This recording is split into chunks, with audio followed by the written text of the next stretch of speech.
It begins with a single change, a decision made not in the shadow of obligation, but in the light of hope. In this version of history, Itachi Uchiha does not take up the blade against his clan. He does not step into that lonely night with blood on his hands and the weight of annihilation in his heart. Instead, he chooses a path that no one, not even the elders of Konoha, could have foreseen.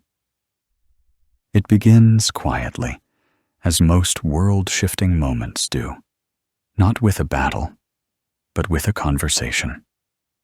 And that conversation changes everything.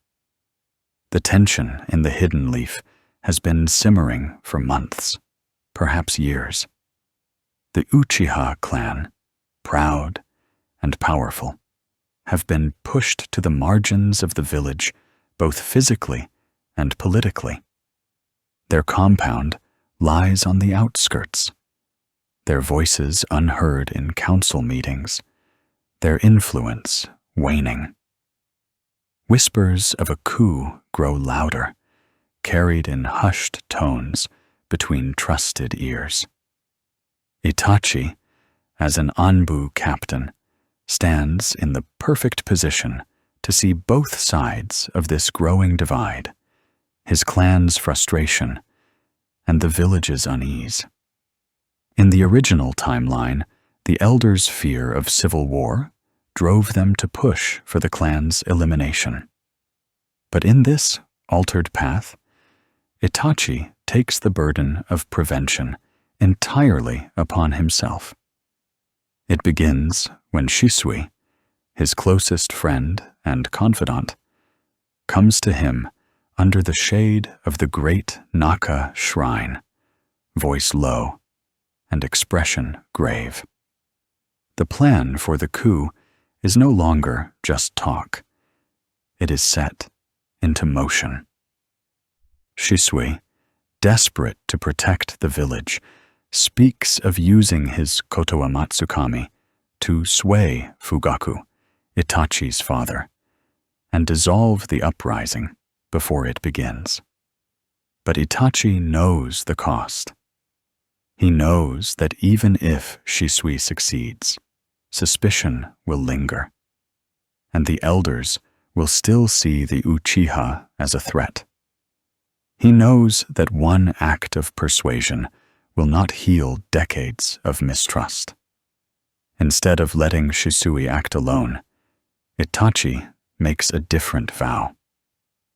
"I'll speak to them all," he says, his voice steady, but weighted with responsibility.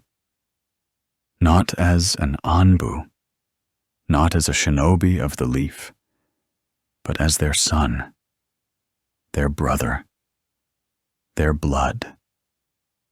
If there's a way to avoid war, it has to start with truth. Shisui hesitates. This is dangerous ground, the kind that could cost them everything.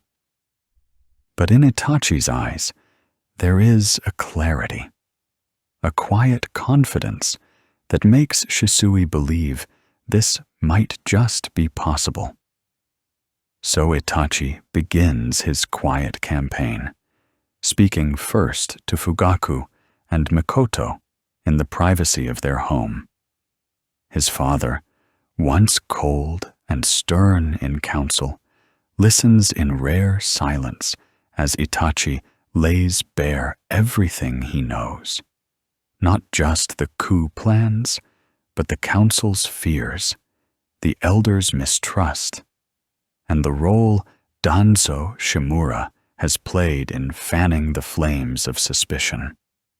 Fugaku's jaw tightens, but there's a flicker of something in his gaze, perhaps pride, perhaps regret, that softens his features. Mikoto's hand rests gently on her son's shoulder, a silent sign of trust. From there, Itachi moves to the clan elders, one by one, carefully weaving his argument like threads into a tapestry. He speaks not as a leaf shinobi warning against treason, but as an Uchiha who wants their power and honor preserved without spilling kin's blood. His words are not empty promises. He offers a plan. The Uchiha will petition the Hokage directly, not for power, not for control, but for integration. A return to positions of influence within the police force, roles in the village's military planning, and representation in decision-making councils. It is not a demand. It is an olive branch, one that Itachi hopes the Hokage will take. Meanwhile, Itachi visits Hiruzen Sarutobi in secret. The third Hokage, wearied by age, yet unwilling to see the village torn apart, listens intently. In the real timeline, Hiruzen's desire for peace was overshadowed by Danzo's manipulation. But here, Itachi speaks before Danzo can frame the clan as irredeemable. He lays out his plan, making it clear that he will personally guarantee the Uchiha's loyalty if given the chance. Hiruzen's eyes narrow with thought. He has always respected Itachi's wisdom beyond his years. Slowly, he agrees. He will hear the Uchiha's petition, and he will keep Danzo from interfering. For now. Shisui plays his part, too, using his influence among the younger Uchiha to cool the embers of rebellion. Where once there was fire, now there is wary curiosity. What would happen if they gave diplomacy one last chance? Not everyone trusts Itachi's approach. Some see it as weakness. But enough are willing to listen. And that's all Itachi needs. The decisive night arrives, but instead of bloodshed, the Uchiha compound fills with lantern light. Fugaku leads the delegation to the Hokage's residence, Itachi at his side, Shisui watching the shadows for any sign of interference. Hiruzen greets them not as rebels, but as allies seeking reconciliation. Words are exchanged, long and measured. Danzo stands off to the side, his face unreadable, but he does not speak. Hiruzen has silenced him with a firm hand. By the night's end, an agreement is reached.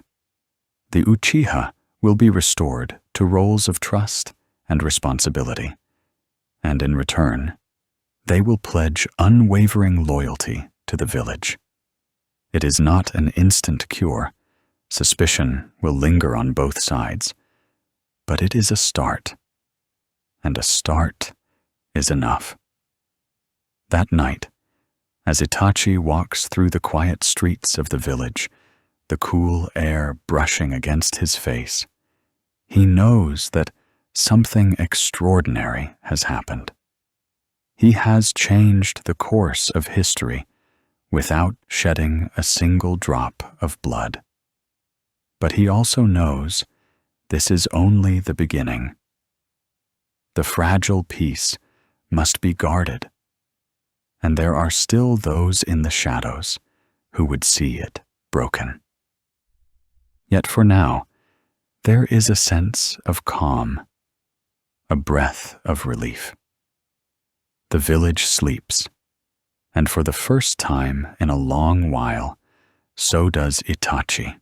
Itachi's decision to spare the clan had set into motion a wave of changes that even he could not entirely predict. In this altered timeline, the tension between the Uchiha and the village leadership still pulsed like an undercurrent beneath the streets of Konoha. but it no longer teetered on the brink of bloodshed. The night that would have been filled with silent footsteps, flashing steel, and the extinguishing of countless lives had instead passed in uneasy quiet. He had confronted the elders, his father, and even the Hokage with the truth he had pieced together, showing them enough evidence to make each side understand that moving forward as enemies would doom them both. In the days after, Itachi moved carefully. He was still an Anbu captain, still trusted by Hiruzen, yet the elders now regarded him with narrowed eyes. They saw his refusal to carry out the order not as loyalty, but as dangerous defiance. However, they did not move against him openly. Not yet. Too many in the village respected his skill and his quiet presence. Too many saw him as the bridge between the village and the Uchiha. And among the Uchiha, whispers spread. Some called him a savior, others a fool for thinking the leaf could be trusted. His father, Fugaku, regarded him with something between pride and caution. The Uchiha compound, for the first time in years, felt alive with guarded optimism. Families walked together in the courtyards without casting glances over their shoulders. Sasuke trained in the mornings with more vigor than ever before, fueled by the feeling that his clan's future was no longer a question of survival, but of growth. Itachi often joined him, their sparring matches quiet yet meaningful, each movement a subtle way for Itachi to gauge his brother's progress. Still, peace was not a simple thing. It was not enough to stop a single order. The underlying distrust had to be dismantled piece by piece. The Uchiha had long felt the weight of suspicion for the Nine-Tails attack years earlier, a shadow that hung over their name.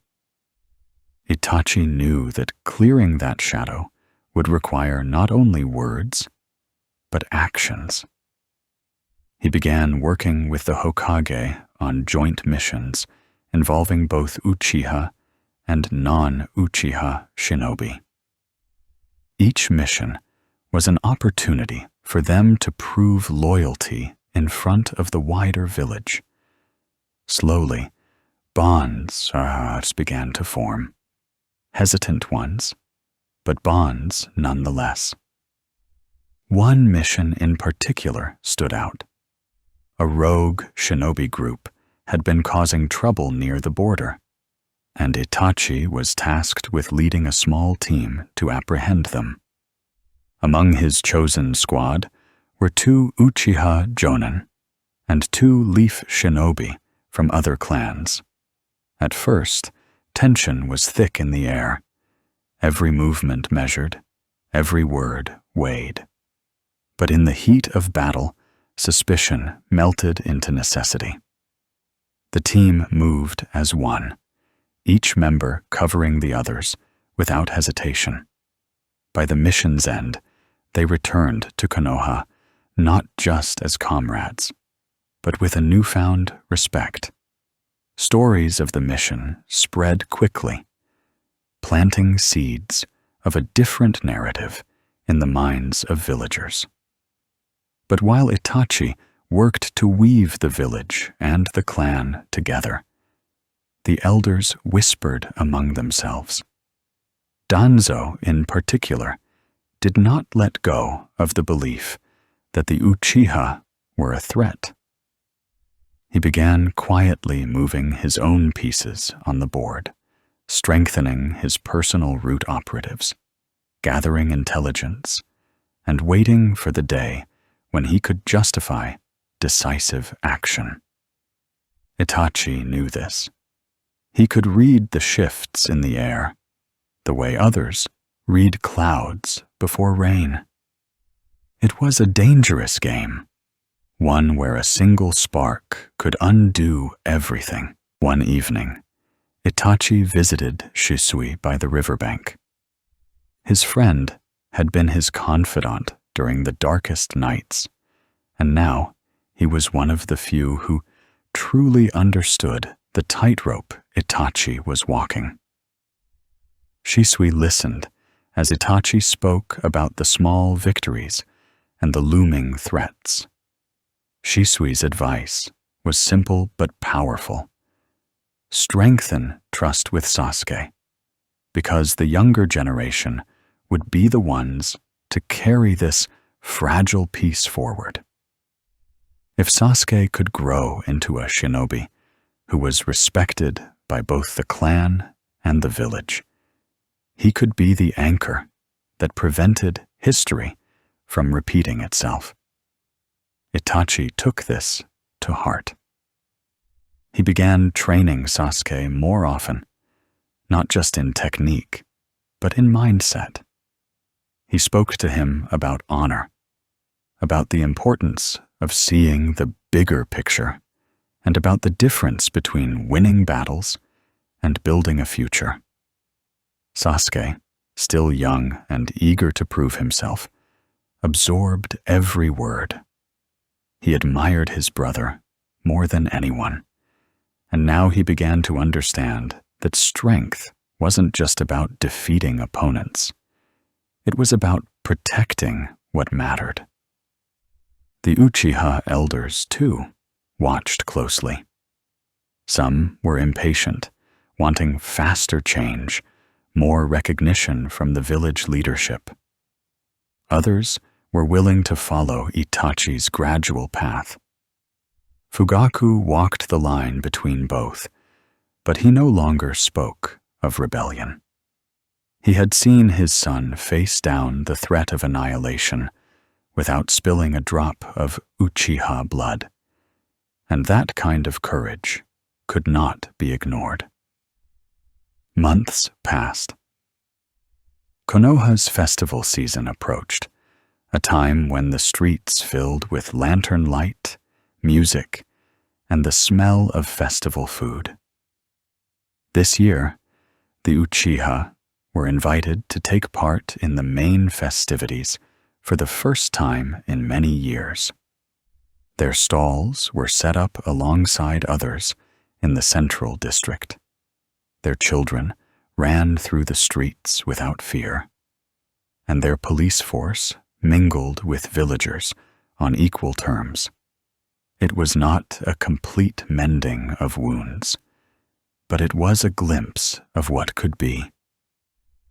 Itachi stood quietly at the edge of the festival, watching Sasuke win a small prize at one of the games. Shisui joined him, hands in his pockets, a faint smile on his face. For a moment, the air was light, but both young men knew this piece was delicate, fragile as the paper lanterns swaying overhead. Itachi's mind never fully rested. Every smile he saw was balanced against the memory of what could have happened, and the knowledge that shadows still lingered beyond the lantern light. And in those shadows, Danzo's eyes never stopped watching. The days following Itachi's fateful choice to defy the massacre order were quiet on the surface. But beneath the calm, the currents of Konoha's politics shifted in ways no one could yet see. Fugaku, now fully aware of the danger his clan had been in, moved with unusual subtlety. He didn't proclaim the coup abandoned. Doing so too quickly would reveal weakness, but he slowed its progress, replaced open military planning with cautious diplomacy. He began to meet with certain members of the village council under the pretense of routine business, introducing topics about shared prosperity and mutual defense, sowing seeds of collaboration rather than confrontation. Itachi's position between the clan and the village became more delicate than ever. He was now the silent broker of a fragile peace, walking a path where one wrong step could lead back to disaster. Hiruzen Sarutobi, still Hokage, sensed something had shifted in the young man, though he didn't yet know the full extent of Itachi's actions. The third Hokage's trust in him deepened, and he began to involve Itachi in higher-level strategy meetings, granting him access to information few his age ever saw. Danzo, however, was far less easily swayed. To him, the Uchiha were still a potential threat, no matter what diplomatic overtures they made. His quiet investigations continued. Root operatives shadowing certain Uchiha members, gathering intelligence, and waiting for any excuse to recommend decisive action. Itachi knew this, and every night he wondered how long they could keep the fragile balance before someone tried to tip the scales. Shisui, still alive and standing as Itachi's closest ally, became more of a constant presence than ever. The two often met under the cover of moonlight by the Naka River, sharing intelligence and quietly mapping out contingencies for nearly every possible outcome. Shisui's Kotoa Matsukami had been spared. His Mangekyo Sharingan was intact, and that alone became a hidden ace. They knew it could only be used sparingly, but in a world where trust was fragile and deception common, having a power that could shift a single mind permanently was invaluable.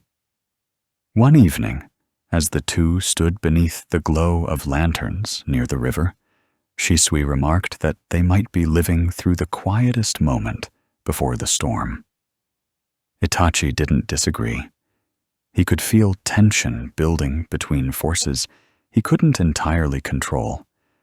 Danzo's suspicion, the clan elder's pride, and the village's subtle mistrust of the Uchiha. Though the coup was no longer being openly prepared, the embers were still smoldering. The real challenge came when Itachi was asked to accompany a mission far from the village, one that would keep him away for over a week. His absence worried him, but refusing would raise suspicion. On the mission, the world outside Konoha seemed both familiar and strangely distant. He carried out his duties flawlessly, but in quiet moments, his mind wandered back to the village. Would his absence embolden Danzo? Would some hot-headed member of the clan say or do something that reignited hostilities?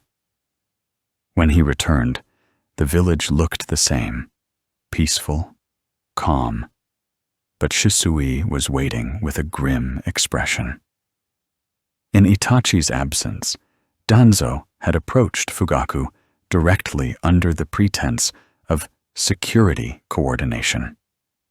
The conversation had been polite on the surface, but Shisui suspected that beneath the civility, Danzo had been probing for weaknesses, testing Fugaku's reactions, perhaps even issuing veiled threats. Fugaku, to his credit, hadn't risen to the bait. But Shisui warned that the encounter had unsettled the clan elders. Some whispered that Fugaku was being too soft, that their dignity as a clan was eroding while they bowed to the village's suspicions. Itachi realized then that holding this balance would require more than diplomacy. It would require tangible proof that the clan was valued and trusted within Konoha. The opportunity came unexpectedly. A border skirmish erupted between Konoha's forces and a rogue group from the land of lightning. The Hokage called for elite shinobi to handle the situation swiftly before it escalated into a full conflict. Itachi saw his chance. He convinced Hiruzen to allow Uchiha members, led by himself and Shisui, to form the core of the task force. It was risky. Combat always was. But it would place the Uchiha on the front lines of defending the village, in full view of those who doubted them. The mission was brutal, but decisive. The Uchiha fought fiercely, their Sharingan blazing, their coordination seamless. Even those in the village who had quietly questioned their loyalty couldn't deny the results. The rogue forces were neutralized with minimal casualties, and Konoha's borders were secure once more. When the team returned, the village greeted them, not with suspicion, but with cheers. For a short while, it seemed the Uchiha's image had shifted. Their role as protectors had been made visible, their loyalty harder to question. Fugaku received quiet praise from the Hokage, and even a few reluctant nods from the more conservative council members. Itachi knew this wouldn't erase centuries of mistrust overnight, but it was a step, a foothold on the path he had chosen. Yet beneath the relief, he still sensed the shadows moving. Danzo didn't voice his disapproval openly, but Itachi noticed root operatives watching the clan with renewed intensity. Victories, Itachi realized, could provoke as much suspicion as defeats in the minds of those who feared your power. Still, as he stood once again at the Naka River with Shisui, watching the moon ripple on the water, he allowed himself one quiet moment of hope. The Uchiha had been given another day, another week, perhaps even another year. And in this fragile reprieve, he would do everything in his power to ensure that day after day, the choice he had made to save his clan remained the right one. The weeks after the Uchiha's public success on the border mission brought a gentler rhythm to life in the village. Shops reopened with brighter faces. Training grounds rang with the sound of sparring. And the market streets were filled with the chatter of neighbors exchanging news. The tension that had once been an unspoken presence seemed to ease, if only on the surface. For the first time in a long while, Itachi allowed himself to believe the fragile peace might hold. But peace was not the same as trust, and trust was not yet fully earned. While the Hokage acknowledged the clan's contributions, and the people were beginning to view them with less suspicion, the deeper roots of doubt still wound their way through the council chambers.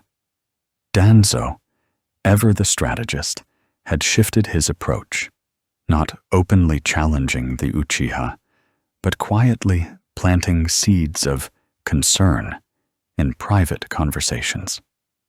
He spoke in careful tones, warning of the danger of a clan whose abilities could rival entire villages, urging vigilance, not celebration.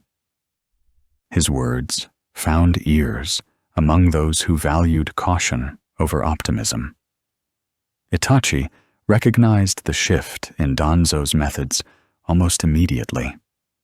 Instead of a direct confrontation, the wariness was being sown like a slow-growing weed.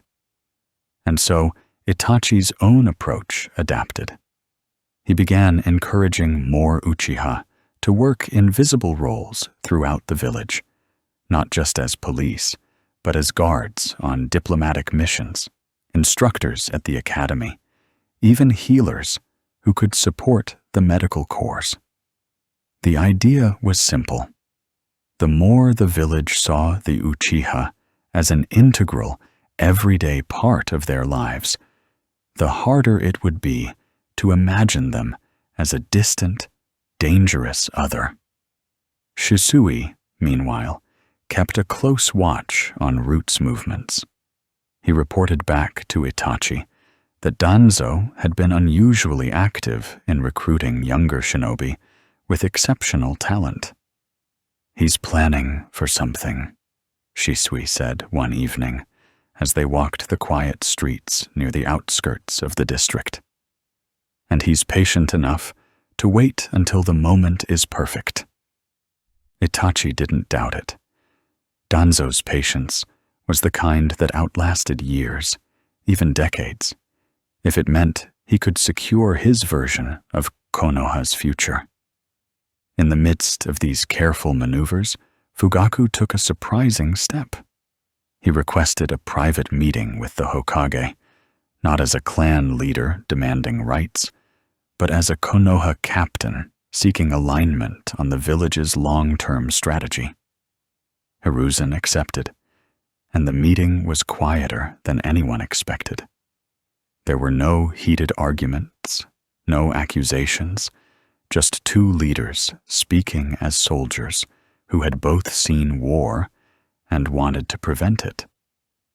When Fugaku returned, his expression was unreadable. But later, in the privacy of the family home, he told Itachi that while mistrust still lingered, he sensed Hiruzen's genuine desire to avoid the bloodshed Danzo might see as necessary. Itachi understood that no matter how well things were going, one spark could undo everything. That spark came unexpectedly, not from Danzo or the elders, but from beyond Konoha's borders. The land of Earth began probing the western defenses with small but persistent skirmishes, testing the patience of the village's military. These encounters were minor compared to a full-scale war, but they pulled focus away from internal politics and put the village in a defensive mindset. The Hokage assigned Itachi to a scouting mission near the border, alongside shinobi from several different clans. This was exactly the sort of opportunity he wanted, a chance to build bonds across clan lines, to show them that the Uchiha fought not for themselves, but for everyone under Konoha's protection. Out in the field, far from the politics of the council chambers, Itachi found it easier to connect with other shinobi. In battle, trust was forged quickly. Your life depended on the person beside you, not on their family name. When the team returned, the mission was hailed as another success, and Itachi's reputation continued to grow. For some, he was no longer simply an Uchiha prodigy, but Konoha's prodigy, a subtle but important distinction. Yet for all his outward victories, Itachi could feel the quiet undercurrents shifting again. Shisui's latest report hinted at root movements near the clan district, too discreet to be official surveillance, but close enough to make their intentions clear. One evening, Itachi and Shisui stood atop the stone wall bordering the Uchiha compound, watching the flicker of lantern light in the streets below. "We can keep putting out fires," Shisui said softly. "But at some point, we need to make sure no one's holding the matches." Itachi said nothing for a long time. He had chosen to save his clan, but that choice meant he now carried the burden of anticipating every threat, every betrayal, and every miscalculation before it happened. As the wind rustled through the trees and the moon cast its pale light across the rooftops, Itachi resolved that the next steps could not simply be reactionary. They would need a strategy that left no opening for Danzo, or anyone else, to reignite the flames of suspicion. And somewhere deep down, he began to understand that in choosing to save his clan, he might have set in motion a longer, more subtle war. One fought not on the battlefield, but in the shadows where loyalty, trust, and fear intertwined. The shadows lengthened over the Uchiha district as autumn came to Konoha, the air cooling and carrying with it the faint scent of falling leaves. In that quiet shift of seasons, Itachi found himself caught between two worlds, one where his clan was slowly being welcomed back into the heart of the village, and another where unseen forces were working tirelessly to ensure that welcome was only temporary. Every gesture of goodwill felt fragile, as though it could be undone with a single whisper. Shisui's warnings about Root weighed heavily on him. There had been more sightings, unmarked operatives moving with deliberate slowness through the edges of the district, sometimes watching, sometimes vanishing, before anyone could confront them. They didn't need to be caught in the act. Their presence alone was a message. Root was still watching, still waiting, still ready. Itachi began spending more time with his father, not just to learn his views, but to guide him toward a path that would leave fewer openings for their enemies. Fugaku had grown more deliberate in his leadership. The younger members of the clan, fired up from recent victories, wanted bold moves, public speeches, declarations of loyalty to the Hokage. But Fugaku understood the danger of acting too quickly. "We have to let trust grow naturally," he told them. "If we force it, it will not last." It was one of the few times Itachi felt their philosophies align completely. Still, Danzo was not idle. Reports reached the Hokage of small disputes in the village, an argument between an Uchiha officer and a civilian shopkeeper, an academy instructor claiming favoritism when an Uchiha child was promoted early. They were minor incidents, but each one found its way into the ears of the more suspicious council members. Itachi could see the pattern. Danzo was using small frictions to rebuild the old narrative that the Uchiha were a proud, unpredictable clan. To counter this, Itachi organized something unusual. With Fugaku's approval, he brought together a team of Uchiha and non-Uchiha shinobi to train the next wave of academy graduates in advanced teamwork exercises.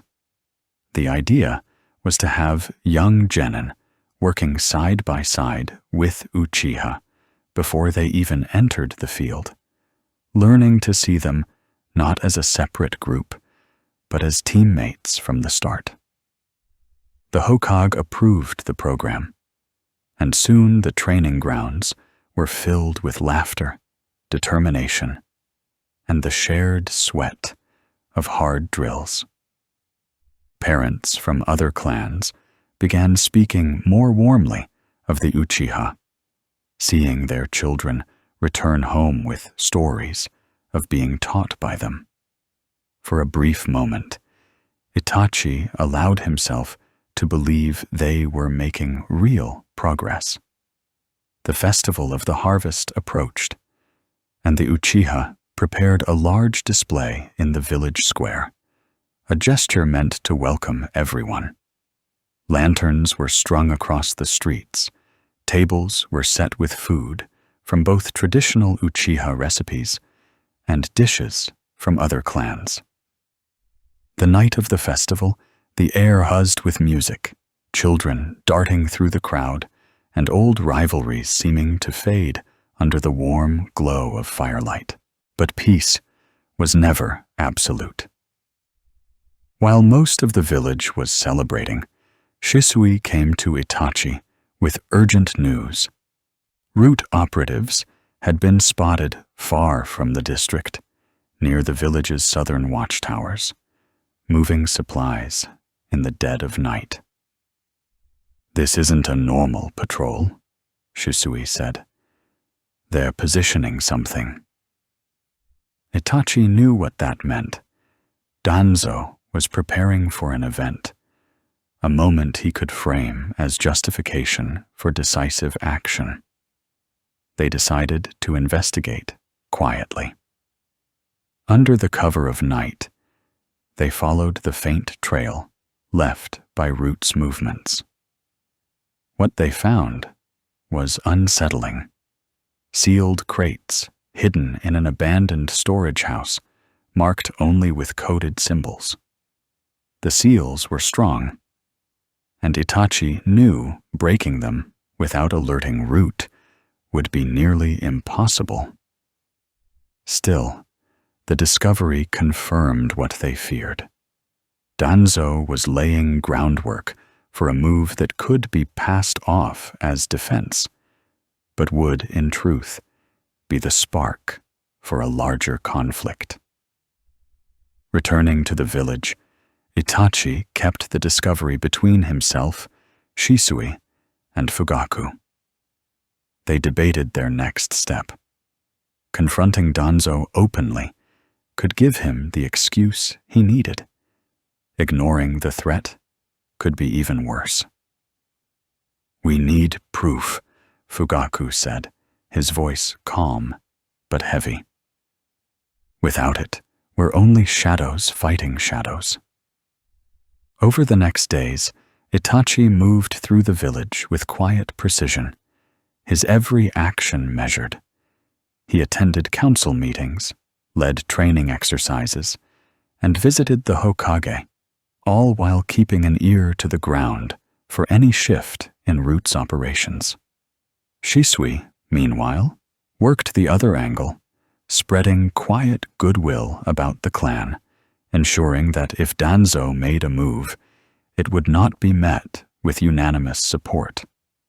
And then, late one evening, as the lanterns in the streets flickered low, a messenger arrived at the Uchiha compound with a simple note for Itachi. No seal, no signature, just one line written in precise, deliberate strokes. "They will move soon." Itachi read the words in silence, the paper light in his hands, but heavy in meaning. Whatever came next, the delicate peace they had built was about to be tested in a way it never had before. And if he failed now, there might not be a second chance to save his clan. The warning stayed with Itachi, like a shadow he could not shake. They will move soon. It was impossible to know who had sent it. Whether it was a friend within the shadows, or an enemy trying to bait him into action. But the timing, the precision of the writing, the absence of any identifying mark, it all felt deliberate. Someone wanted him to know that the window for preventing disaster was closing. He called for Shisui that same night. Under the soft glow of moonlight over the rooftops, they met on a quiet ridge overlooking the Uchiha district. The silence between them was tense. "If this note is true," Shisui said finally, "Danzo's going to act before the year ends. He'll want the council's fear at its peak when they approve it." Itachi's mind turned over every recent incident, every minor dispute Root had fanned into a rumor. He could see the pattern now. Root wasn't just waiting for an opportunity. They were creating one. An accident, a violent misunderstanding, something that could be framed as Uchiha aggression. And if it happened soon, while tensions were already fragile, the response would be swift and merciless. They needed leverage, not just suspicion or intercepted crates, but undeniable proof that Danzo was preparing to act against the Uchiha in violation of the Hokage's orders. And that meant doing something dangerous, entering one of Root's hidden facilities. Shisui hesitated when Itachi suggested it. "If we're caught, there won't be a conversation after that. Danzo won't need an excuse. He'll just claim we were spying for a coup." Itachi nodded. "Then we can't get caught." Over the next week, they prepared quietly. Itachi increased his presence in the village, deliberately making himself visible in public spaces during the day, so no one would suspect his nightly absences. Shisui mapped the patterns of Root's patrols, noting when certain watchpoints were left unmanned for brief windows. Fugaku was told only what was necessary, enough to know they were acting to protect the clan, but not enough to implicate him if things went wrong. When the night came, they moved like ghosts. Disguised in standard-issue ANBU masks and cloaks stolen from abandoned storerooms, they slipped into the forest and approached a nondescript storage outpost near the village's southern perimeter.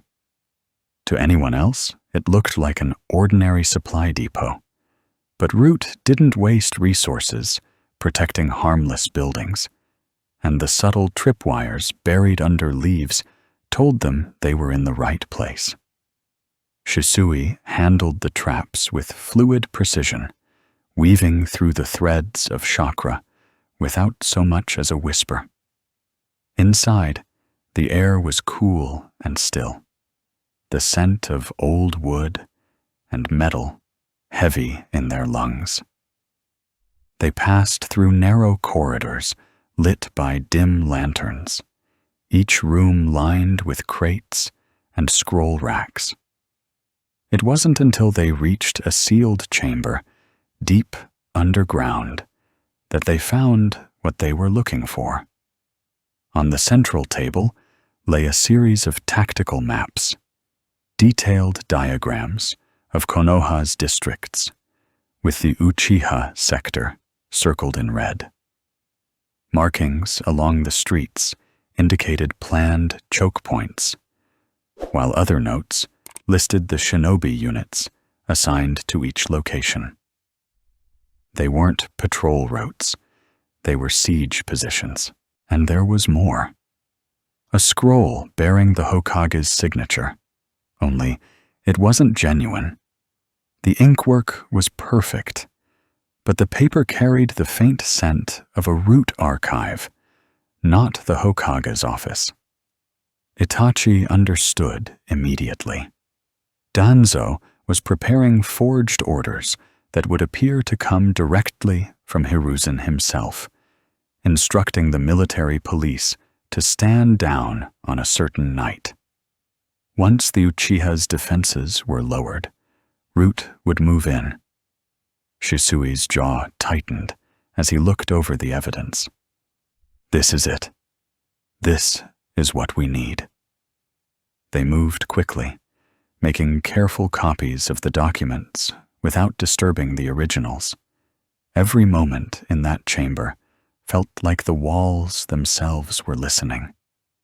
When they finally emerged into the cool night air, they moved silently back into the forest, their bodies taut with the tension of the mission.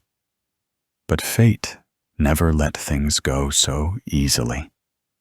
As they reached the halfway point to the village, 3 masked figures appeared in their path, their movements sharp and deliberate.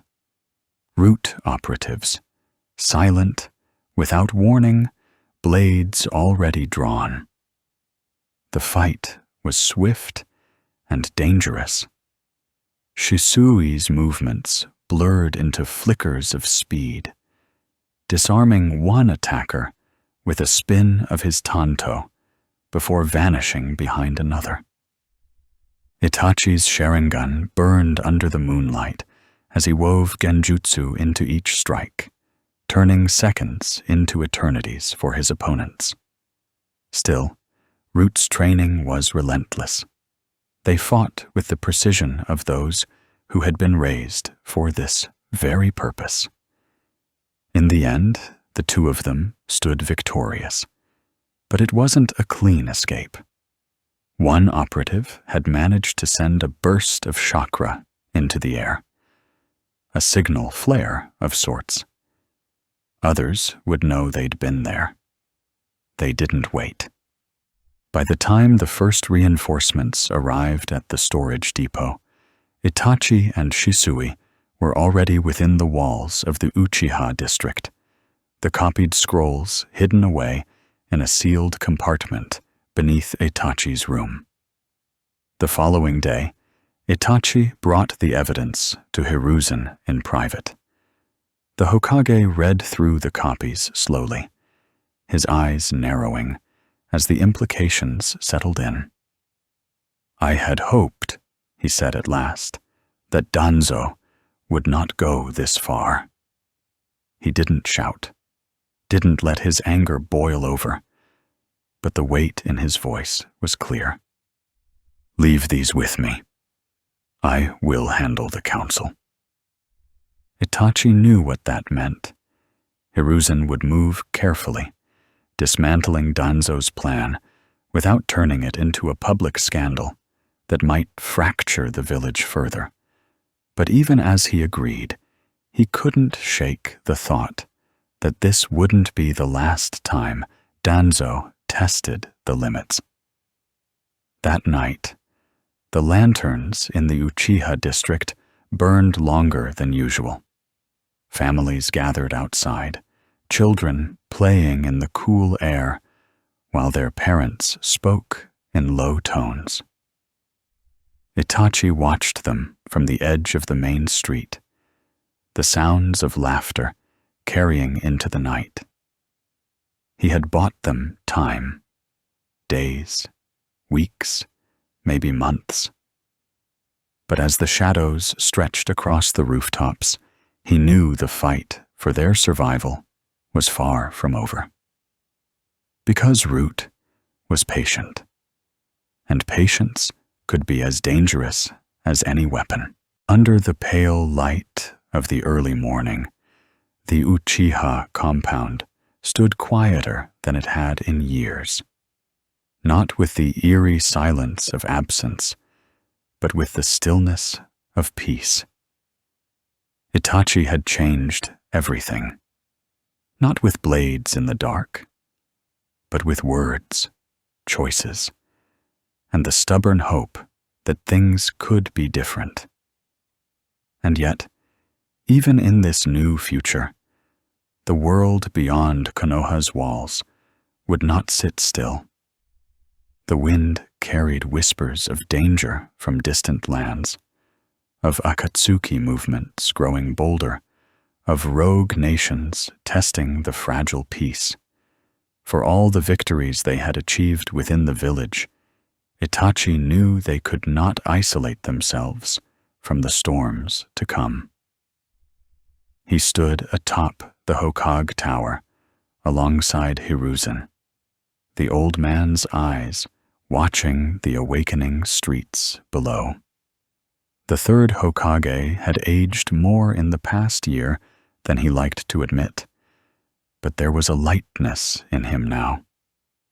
"You've done well, Itachi," Hiruzen said, his voice calm, yet edged with caution. "But the world beyond will not see your mercy as a shield. They will see it as hesitation."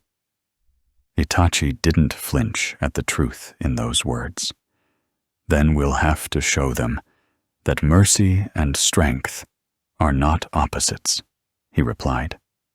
His mind turned briefly to Sasuke, training with Shisui that very morning.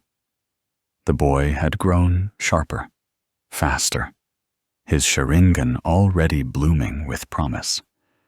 But more than his skill, Itachi cherished the fact that Sasuke still laughed freely. The price of this altered future was vigilance, and Itachi intended to pay it in full. Over the following months, the Uchiha clan did what had once seemed impossible. They reintegrated fully into Konoha's political and military framework, without the simmering distrust that had plagued them for decades. Shisui spearheaded joint missions with ONBU and Uchiha patrols, slowly building a shared sense of trust. Fugaku, though still a proud and stern leader, began attending council meetings not as an opponent, but as a collaborator. Even the more radical voices within the clan, those who had once whispered of uprising, found themselves softened by the renewed purpose of defending the village rather than dividing it. But peace, Itachi knew, was not a final destination. It was a moment, constantly at risk of slipping away. The first test came when an Akatsuki cell was sighted near the border with the land of rivers. Their movements were strange, not mere infiltration, but recruitment. Intelligence reports hinted that they were gathering rogue ninja of considerable power. Itachi's blood chilled when he recognized some of the names: Haiden, Kakuzu, Kisame. In another life, he would have met them as an ally within the Akatsuki. Now, they were approaching from the shadows as threats. The Hokage's council debated heavily whether to engage them directly or allow them to pass through unchallenged. Danzo, ever the hawk, pushed for an immediate strike, arguing that delay would only make the threat grow. Hiruzen favored caution, wary of being drawn into an unnecessary war. Itachi spoke only when the room grew tense with indecision. "If we wait for them to act," he said, "we surrender the choice of when and where the fight happens. We should intercept, not to start a war, but to prevent one." Within days, Itachi, Shisui, and a small team of ANBU operatives set out. The mission was swift and calculated. Neutralize the threat before it could root itself deeper. The encounter with Kisame was inevitable. Towering, with his monstrous blade samahada in hand. The shark-like swordsman grinned at the sight of them. "Uchiha, huh? You're not the ones I was expecting." The battle that followed was fierce but short-lived. Kisame's brute force against the precision and coordination of two masters of the Sharingan. In the end, Kisame fled rather than be captured, his recruitment mission thwarted. But as Itachi watched him vanish into the mist, he couldn't shake the feeling that the Akatsuki would return in greater force. Returning to Konoha, Itachi found Sasuke waiting for him. "You didn't take me," Sasuke said, his tone halfway between a pout and accusation. Itachi smiled faintly.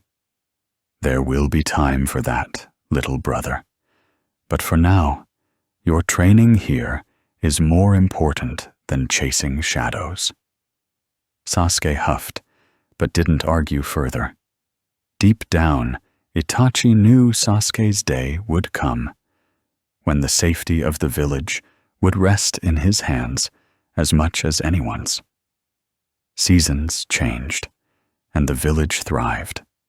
Missions ran smoothly, tensions with neighboring lands eased, and for the first time in decades, Konoha's leadership operated without the constant fear of civil war. But while stability grew within, the outer world edged toward larger conflict. The Akatsuki were moving in patterns Itachi could recognize even without being part of them, gathering information, targeting the tailed beasts, preparing for something bigger. Itachi understood all too well what that something was. On a quiet evening, Itachi stood beneath the great stone faces of the Hokage monument, looking out at the lights of the village. Shisui joined him, his hands tucked into his cloak. "Do you think we can keep this up?" Shisui asked softly. Itachi didn't answer immediately. His gaze lingered on the small, flickering lamps in the Uchiha district, on the distant laughter of children running through the streets.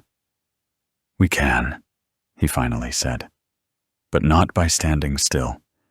The peace we've built isn't a wall to hide behind. It's a bridge. We'll have to cross it every day." Shisui nodded, and for a long time they stood there in silence, letting the wind carry away the weight of the moment. When the night deepened and the village quieted, Itachi returned home to find Sasuke already asleep. Training scrolls scattered around his bed. Itachi covered him with a blanket, a faint smile tugging at his lips. The boy didn't know yet the full extent of what had been prevented, how close their clan had come to annihilation, how close the village had come to losing itself, and maybe it was better that way. Let Sasuke's burdens come later. For now, he could grow without the shadow of betrayal hanging over him. As dawn approached, Itachi felt the truth settle deep in his heart. The Uchiha were alive, the village stood whole, and the future, though uncertain, was theirs to shape.